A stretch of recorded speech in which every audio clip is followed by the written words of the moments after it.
사람들이 가장 크게 두려워하는 것은 죽음입니다.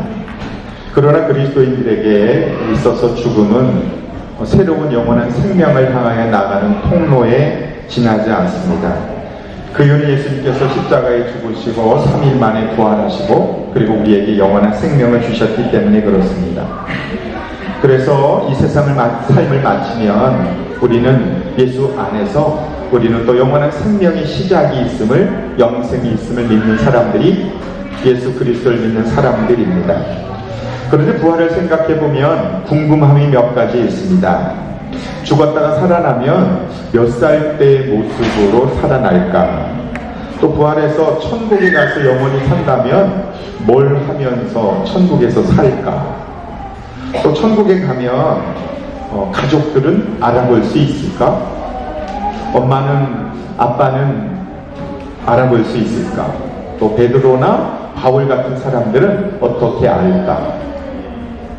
오늘 말씀에도 보면 베드로와 요한과 야고보는 그 높은 산 변화산에서 모세와 엘리야라고 하는 것을 그들은 알았던 것으로 보아 천국에 가면 누가 가르쳐 주어서가 아니라 본능적으로, 영적으로 그렇게 알 수 있겠구나, 그런 힌트를 얻게 됩니다. 이런 질문에 대하여 완전한 답은 얻을 수 없겠지만 예수님께서 부활하신 후의 모습을 통해서 우리는 이 세상을 떠난 다음에, 죽은 다음에 예수님 다시 오실 때 부활하면 어떤 모습으로 살까라고 하는 힌트는 얻을 수 있습니다. 예수님이 십자가 못 박혀 돌아가신 후에 제자들은 자신들로 끌려갈 것을 두려워하여 방문을 닫고 숨어 두려워 떨고 있었을 때 그 방 안 가운데 부활하신 예수님이 문을 열고 들어오신 것이 아니라 중간에 나타나셨습니다. 제자들은 그때 예수님을 알아보지 못하고 유령인 줄로 두려워했습니다. 그때 예수님은 어찌하여 당황하느냐, 어찌하여 마음에 의심하느냐, 내 손과 내 발을 보아라, 나 만져보아라. 유령은 살과 뼈가 없지만 너희가 보다시피 나는 살과 뼈가 있다 말씀하셨습니다. 그리고 제자들에게 여기에 먹을 것이 좀 있느냐? 그래서 예수님께서는 구운 생선을 제자들이 드려서 그 생선을 드셨습니다. 그것을 통해서 죽은 다음에 부활하면 우리의 몸은 있지만 한 시간과 공간과 물체에 제약받지 않는 그런 몸으로, 영화로운 몸으로 변화된다는 것을 힌트를 얻을 수 있습니다. 또 오늘의 말씀의 내용도 그 변화산, 정식 이름은 변화산은 아니고 예수님이 변화되셔서 변화산이라고 부르지만 다볼산, 헐몬산 여러 가지 말을 할 수 있지만 성경엔 나오지 않아 그냥 변화산이라고 하십시다. 이 변화된, 예수님 변화산에서 변화된 그 모습을 통해서도 이 세상을 떠나면 예수 믿는 나는 어떤 몸이 될 것인가에 대한 힌트를 얻을 수 있습니다. 1절 말씀을 다시 한번 보시면 엿새 뒤에라는 말은 그 앞쪽에 있는 일이 있었던 이후 엿새 뒤 아닙니까? 너희들은 나를 누구라 하느냐? 주는 그리스도 살아계신 하나님의 아들입니다. 잘했다. 100점짜리 대답을 했지요. 그래서 너를 축복한다. 너 그거 알게 하고 있는 건 아버지 아니라 하나님 아버지가 알게 했다. 너의 고백 위에 내가 교회 세울게. 그리고 너희 중에는 너희들이 살아서 내가 영광 가운데 오는 것을 볼 사람들이 있을 거야. 행한 대로 갚아줄게. 나를 따라오려거든 자기를 부인하고 자기 십자가를 지고 나 따라와. 죽어야 해. 죽는 거 끝나는 거 아니야. 다시 살 거야. 이 말씀을 예수님이 하시고 나서 6일 후에 예수님께서는 베드로, 야고보, 요한을 데리시고 높은 산으로 올라가셔서 그들이 보는 앞에서 그의 모습이 변했다. 저는 이 단어가 중요하다고 생각해요. 그들이 보는 앞에서 예수님의 모습이 변하셨다. 의도적으로 보여주신 거예요. 변하시려면 혼자 변하실 수도 있으셨겠지만 예수님은 제자들에게 변화되신 모습을 보여주시고 싶으셨고, 변화된 모습은 그의 얼굴은 해와 같이 빛났고 옷은 빛과 같이 희게 되었다 라고 성경은 기록을 하고 있습니다. 왜 그러셨을까? 그 이유는 그 앞쪽에 있었던 그 말씀이 이유가 됩니다.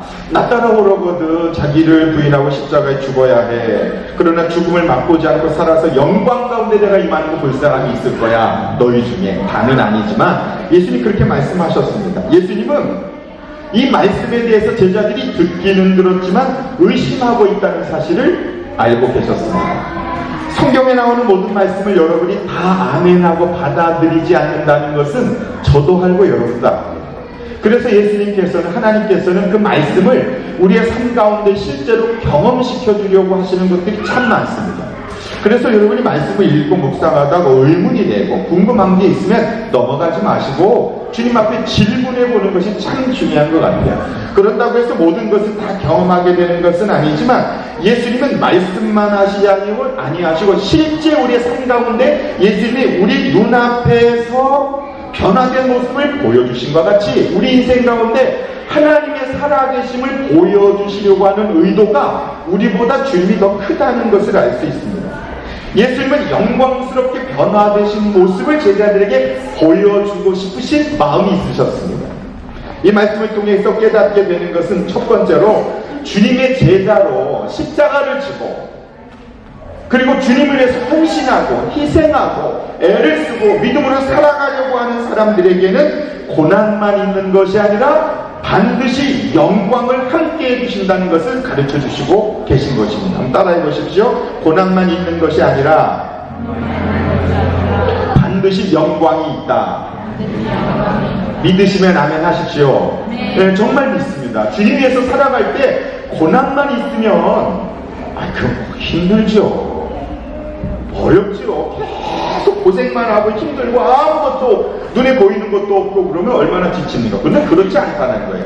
예수님의 제자들에게 앞으로 너희들이 나를 위해 살다가 죽게 될 텐데 고난을 당할 텐데 그것은 끝이 아니야. 이런 일이 있을 거야 라고 제자들 앞에서 영광스럽게 변화되신 모습을 보여주시고 그것을 통해서 제자들이 용기와 힘과 위로를 얻고 이 세상을 살아갈 수 있도록 예수님께서 특별히 베드로와 요한과 야고보에게 대표격이니까 그리고 가장 크게 의심이 있고 그리고 예수님을 따라가려고 하지만 그 마음속에 믿음이 없는 그 세 사람을 불러다가 그렇게 보여주신 것이죠. 결국 제자들에게 보여주신 것입니다. 그래서 저는 이 말씀을 통해서 주님은요 우리에게 뭔가를 맡기실 때 고난만 주시지 않으세요. 반드시 영광이 있다는 것을, 변화의 영광이 있다는 것을 가르쳐주고 계세요. 주님을 믿고 살아가는 것은 고난이 있지만 상상할 수 없는 축복도 함께 있다는 것입니다. 이것이 영적 원칙입니다. 세상도 보상이 있고 보답이 있잖아요. 누군가 나에게 잘해주면 나도 그에게 잘해주고 싶은 것이 인간의 본성이라면 하나님 아버지께서 자상하시고 인자하신 하나님께서 주님을 위해 살아가는 사람에게 어찌 영광을 허락해 주시지 않겠느냐 주님 말씀합니다. 사람들이 삶을 해처럼 빛나는 인생이 되도록 주님의 제자들에게 해처럼 빛나는 영광의 삶을 살 수 있도록 허락해 주신다. 또 여기 옷이 하얗게 변화됐다는 것은 이 옷을 말하는 것이 아니라 그 사람의 신분을 말하는 거예요. 신분, 의의 옷을 입으라. 성경에 옷이라고 하는 표현은 예수 그리스도의 거룩함을 의미합니다. 그래서 너희가 나를 위해서 살아가면 너희가 나와 같은 주님을 닮은 인생으로 변화될 수 있다. 정체성, 가치관, 생각, 인생이 해처럼 빛나며 그리고 너희의 인생이 그렇게 긍정적 인생으로 달라지는 그런 일이 반드시 있을 것이다 라고 지금 가르쳐주고 계시는 것이죠. 꼭 예수 믿으면 다 복 받습니다. 이게 복이라고 하는 것으로 다 얼버무려 말할 수는 없지만 장담할 수 있는 것은 분명한 것은 반드시 영광이 있다는 거예요. 어떤 형태로든 예를 들면 신앙생활 잘하면요 말이 바뀝니다. 언어가 달라져요. 변화가 있어요. 그럼 욕하고 그 마음속에 분노가 있던 사람도 예수 잘 믿으면 말이 바뀌어요. 가치관이 달라집니다. 부정적이고 어둡던 사람이요 긍정적으로 그리고 표정이 바뀌어요. 무엇보다도 그 인생이 하나님께서 자존감을 회복시켜 주십니다. 열등감이 심한 사람이 있어요. 어렸을 때 너무 힘들고 가난하게 부모님의 사랑받지 못하면 그렇다고요. 저도 사실은 이렇게 행복의 길을 하면서 이렇게 같이 나누는데 그게 굉장히 심해요. 꼭 그렇게 할 필요가 없는데 그 본성적인 그런 것들이 많이 있어요. 그리고 왜 높은 산으로 올라가냐 하면 높은 산으로 올라가야 해요. 높은 산으로 올라가기 전에 땅 아래에 있는 사람들은 크고 낮은 걸 서로 비교합니다. 무슨 학교 나왔냐, 집이 크냐, 비자가 있냐, 직업이 뭐냐. 이 땅 아래에 있는 사람들끼리 비교하다 보면 그것 때문에 열등감이 생기고 좌절감이 생기고 조그마한 일에 상처를 받고, 이게 땅 아래 살아가는 사람입니다. 근데 예수님은 그 세 사람, 가장 상처가 많고 가장 열등감이 심하고 가장 성격이 급한 야고보는 번개의 아들이라는 별명이 있잖아요. 성격이 너무 급해. 이제 하늘에서 불 내려서 싹 쓸어버리죠. 베드로 얼마나 급합니까? 말만 나오면 움직이는 사람이 베드로예요. 제 영어 이름이 베드로입니다. 베드로, 야고보, 요한, 형제잖아요. 야고보, 요한. 이 대표적인 12명 중에 가장 문제가 많은 세 사람을 데리고 산 위로 올라가서 그 땅 아래에서 서로 비교하며 살지 마라. 그리고 영광스럽게 변화되신, 환하게 변화되신 그 예수님의 모습을 보여주면서 나 따라오는 거 쉽지 않지만 힘들지만 변한다, 달라진다, 너의 인생과 가치관과 더 나아가 영생의 삶을 누릴 수 있다. 지금 이걸 가르쳐 주시고 계신 거예요. 눈에 보이는 산이 아니라, 물리적 산이 아니라 하나님의 관점으로 너를 바라보라, 지금 말씀하시는 거예요. 사람들은 자꾸 사람의 시각으로 나를 바라보는데 익숙해요. 사람들이 나를 어떻게 평가하나. 근데 높은 산으로 올라가 영광스러운 모습으로 환하게 달라지신 예수님 모습을 보여주면서 베드로, 야고보, 요한의 마음에 얼마나 기쁨이 있었겠습니까? 야, 예수 믿는다는 건 고생만 있는 거 아니구나, 달라지는구나, 변화가 있구나, 이런 꿈에 사로잡히게 되었을 것입니다. 샘플을 보여주신 것입니다. 샘플을 보여주셨습니다. 사랑하는 여러분, 여러분의 얼굴이 해처럼 빛나게 되길 축복합니다. 여러분의 인생이, 여러분의 가치관, 여러분의 삶이 변화의 은혜가 나타날 수 있기를 축원합니다. 네. 이것이 우리 주님께서 부활의 후에 나타날 그 놀라우신 은혜와 영광을 보여주신 것이죠. 성경에서 가장 많은 고난받은 사람이 구약 성경에 나오는 욥입니다. 욥은 경제적으로 아주 부유했습니다. 동방에서 가장 의롭고 정직한 사람이었는데 자녀, 아들 7, 딸 3 있었습니다. 행복했습니다. 자녀들도 하나님 잘 믿었습니다. 근데 어느 날 사탄의 시험으로 인하여 짐을 다 사라지고 본인도 병에 걸려 피부병으로 큰 고통당했습니다. 자녀들도 한순간에 다 잃어버리고 말았습니다. 그게 욥기입니다. 친구들이 와가지고 너 뭐 죄진 거 있지? 그러니까 이런 벌 받은 거 아니야? 그 얘기하는, 친구 3명과 이야기하는 게 욥기의 내용입니다. 사람들은 거기까지만 합니다. 근데 욥기 42장 10절 맨 끝에 가면 욥기의 끝이 어떻게 끝나는지 아십니까? 욥이 고생만 하고 죽을 고생하다가 죽었다, 이렇게 끝나지 않습니다.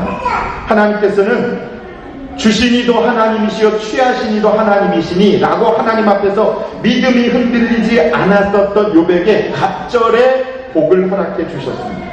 고난을 겪기는 했지만 그의 끝은 이전과 비교할 수 없는 갑절의 은혜였습니다. 이 세상 살면서 고난이 있습니다. 이유 알 수 없는 어려움이 있습니다. 그러나 하나님의 다스림 시계 속에 살아가는 사람들에게는 그 끝에 반드시 하나님이 이전과 비교할 수 없는 은혜를 베풀어 주십니다. 오늘 간증하신 목련님의 삶도 들어보면 보통의 어려움의 삶이 아닌데 지금은 그것과 비교할 수 없는 섬기는 삶의 인생으로 지금 이곳에서 그렇게 살아가고 있습니다. 사람들은 그렇게 말할 수 있습니다. 그러면 많은 사람 중에 하나님을 섬기다가 고난만 당하고 힘들게 살다 복도 누리지 못하고 죽는 사람들은 어떻게 되는 겁니까? 그건 인생을 잘못 이해해서 그렇습니다. 사람의 인생을 일생이라고 생각하면 그렇습니다. 지난주에 말씀드렸다시피 우리의 인생은 일생 아니고 삼생 아닙니까? 이 세상에 태어나기 전 모태에서 엄마 뱃속에서 10개월, 일생, 태어나서 자라 학교 다니고 직장을 구하고 늙고 병들어 죽는 것 2생. 이 2생에서 이 세상에서 어떻게 살아가느냐에 따라 3생, 영생이 결정된다고 했지 않습니까? 그러므로 이 세상에서의 삶은 영생에서 결정되는 겁니다. 80년으로 끝나지 않고 영원한 생명 속에 어떤 하나님의 영광을 누리느냐를 보고 생각을 해야 한다라는 것이죠. 만약 이 세상에서 한 번 살다가 죽으면, 그걸로 끝나면 이 세상에서 살아가는 인생이 얼마나 쾌락적이고 정욕적입니까? 그런 인생관을 가진 사람이라면 그가 바른 인생을 살 수가 없을 것입니다. 바울은 이렇게 말합니다. 디모데후서 4장 6절에 나는 선한 싸움 싸우고 달려갈 길을 마치고 믿음을 지켰습니다. 이제는 나를 위하여 의의 면류관이 예비되었습니다. 그러므로 의로우신 재판장이 그날에 그것을 나에게 주실 것입니다. 나에게만 아니라 주님께서 나타나기를 사모하는 모든 사람에게 상 주실 것입니다. 이게 바울의 인생관이었습니다. 바울은 이 생에서의 삶은 고통이었습니다. 그는 순교당했습니다. 능력이 있었지만 그는 그 능력을 주님을 위해서 살았습니다. 일반적 사람의 삶으로 보면, 평가로 보면 그처럼 피곤한 인생이 어디 있었겠습니까? 그러나 바울의 인생은 이 생에 있지 않고 3생, 영생이 있었습니다. 그래서 영원한 생명의 은혜 속에 내게 베풀어 주실 하나님의 은혜를 바라보며 이 세상에서 당하는 고난과 고통을 이겨나갈 수 있었던 것입니다. 히브리서 11장 26절에서 이렇게 성경은 말씀합니다. 모세에 대하여 언급하며 그리스도를 위하여 받는 수모를 애굽의 모든 보화보다 더 큰 재물로 여겼으니 이는 상 주시는 이심을 바라봄이라. 이 세상에서 우리가 살아가면서 부끄러움도 있고 수치도 있고 피곤함도 있지만 상 주시는 이심을 바라보는 3생에서 세 번째 영원한 인생에서 내게 베푸실 은혜를 바라봤기 때문에 여러 가지 수모와 부끄러움을 이겨나갈 수 있었던 것이죠. 전도를 하거나 누구를 섬길 때 내가 섬긴 만큼 그러한 것이 오지 않는, 때로는 내가 그렇게 누군가에게 잘해줬지만 정반대의 결과를 초래할 때가 참 많습니다. 그러나 그러한 마음속에 수치, 부끄러움, 고통을 하나님이 내게 상 주실 것이라고 바라보는 삶, 그것이 영생을 바라보는 삶입니다. 계속 이 세상에서 내 인생 왜 이래, 왜 이렇게 자꾸 꼬여, 되는 게 하나도 없네, 예수 믿어도 교회 다녀도 왜 이렇게 힘들어 라고 말할 것이 아니라, 이 세상에서 당하는 고난과 수치로 끝나는 것이 아니라 영원한 생명 속에서 내게 영광을 베풀어 주실 주님을 의지하고 살아가는 인생관을 가질 때 이 세상 속에서 우리가 주님을 위해서 살아가는 것을 넉넉히 이겨나갈 수 있다. 성경은 그렇게 말씀합니다. 인생을 보려면 좀 포괄적으로 보는 눈을 자꾸 길러야 하는 것입니다. 그래서 이 세상에서 우리 하나님이 주시는 영광을요, 축복이라고 해요. 축복. 세상에서 받는 걸 축복. 그러나 하나님의 나라에서 받는 영광을 상급이라고 말해요. 여러분, 축복도 받고 상급도 받으면 좋겠지만 그 두 가지를 다 받을 수 있을까? 그 장담할 수가 없어요. 이 세상에서 축복받지 못해도 오히려 그런 사람이 더 많은 상급을 받을 수 있어요. 또 이 세상에서 축복을 너무 많이 받으면 그만큼 하나님의 나라에서 상급은 줄어들 수 있다는 사실을 아십니까? 뭐 조크죠. 이거 목사가 만든 조크는 아닐 겁니다. 여러분도 다 아시겠지만, 뭐 어느 장로님 천국 갔더니 뭐 교회 집사님이 거기서 탕수육 먹고 있더라. 그래서 예수님이 뭐 나 정도 되면 더 좋은 거 주시겠지, 짜장면 주셨다. 불평했다죠. 아니 나 교회 장로였는데 집사는 탕수육, 왜 난 짜장면 줍니까? 뭐 주님 그랬다잖아요. 그 니네 김 목사는 배달 갔다야. 제가 김 목사라고 하는 이유를 이해하시기 바랍니다. 제가 민씨니까. 조크 같지만 이 세상에서 너무 많은 것을 누린 것은 하나님의 나라에서 배달만 다닐 수도 있겠구나 라는 것입니다. 그래서 이 세상에서 축복에 연연하지 말고 우리 상급 바라보며 사는 여러분 될 수 있기를 바랍니다. 하나님의 백성에는 절대로 잘못될 수 없는, 실패할 수 없는 완벽한 인생이 우리에게 보장되었다는 것, 지금 베드로와 야고보와 요한에게 그것을 가르쳐주고 계십니다. 훗날 베드로는 이렇게 고백했습니다. 베드로전서 4장 12절 13절 사랑하는 여러분, 여러분을 시험하려고 시련의 불길이 여러분 가운데 일어나더라도 무슨 이상한 일이나 생긴 것처럼 놀라지 마십시오. 다시 한번 말씀드립니다. 사랑하는 여러분, 여러분을 시험하려고 시련의 불길이 여러분 가운데서 일어나더라도 신앙생활할 때 우리에게 시련의 불길, 시험의 불길이 일어날 수 있다고 전제합니다. 그런데요, 이렇게 말합니다. 베드로는 무슨 이상한 일이나 생긴 것처럼 놀라지 마십시오. 그만큼 여러분은 그리스도의 고난에 동참하는 것이니 기뻐하십시오. 신앙생활 하다가 시련의 불길, 시험의 불길 당하면 기뻐하십시오. 그거는 예수님으로 인하여 생기는 시련이기 때문에, 그러면 그의 영광이 나타날 때 여러분은 또한 기뻐하며 즐거워하며 하게 될 것입니다. 그런 은혜 있기를 축복합니다. 나이가 들면 어쩔 수 없이 얼굴 쭈글쭈글하게 되고 눈도 처지고 자꾸 잊어버리고 몸도 아픕니다. 앉았다 일어날 때 나도 모르게 어우 소리가 절로 나옵니다. 그러나 이 세상에서의 가진 몸으로 끝나지 않습니다. 예수님과 같이 영광스러운 변화된 몸으로, 아름다운 몸으로 다시 살 것입니다. 그날을 기다리며 기대하며 나이 드는 것, 약한 것, 다른 사람과 비교하며 좀 부족한 것, 그런 것에 우리 마음 아파하지 말고 부활의 날을 소망하며 예수님을 따라 우리 높은 산으로 올라가십시오. 그럴 때 우리의 얼굴이, 우리의 몸이, 우리의 마음이, 우리의 인생이, 우리의 가치관이, 그리고 우리의 정체성, 옷이 하얗게 태양처럼 영광 가운데 빛나는 은혜를 이 세상에서도 누리면 너무 감사하겠지만 혹 그리하지 못한다 할지라도 주님 안에 있는 모든 그리스도인 하나님의 나라에서 그런 영광스러운 몸으로 영원히 세 번째 생을 살아가게 될 것을 소망하면서 지금에 있는 여러 가지 시험과 시련과 고난들을 잘 이겨나갈 수 있는 저와 여러분 되기를 주님의 이름으로 축복합니다. 기도하겠습니다. 하나님 아버지, 우리의 마음에 굳건함을 주셔서 눈에 보이는 것에 연연하지 말고 주님 따라 변화산 위로 올라가게 해 주십시오. 주님께서 베드로와 야고보와 요한에게 그런 모습 보여주신 것처럼 오늘 우리들에게도 보여주시옵소서. 예수님의 이름으로 간절히 기도하옵나이다.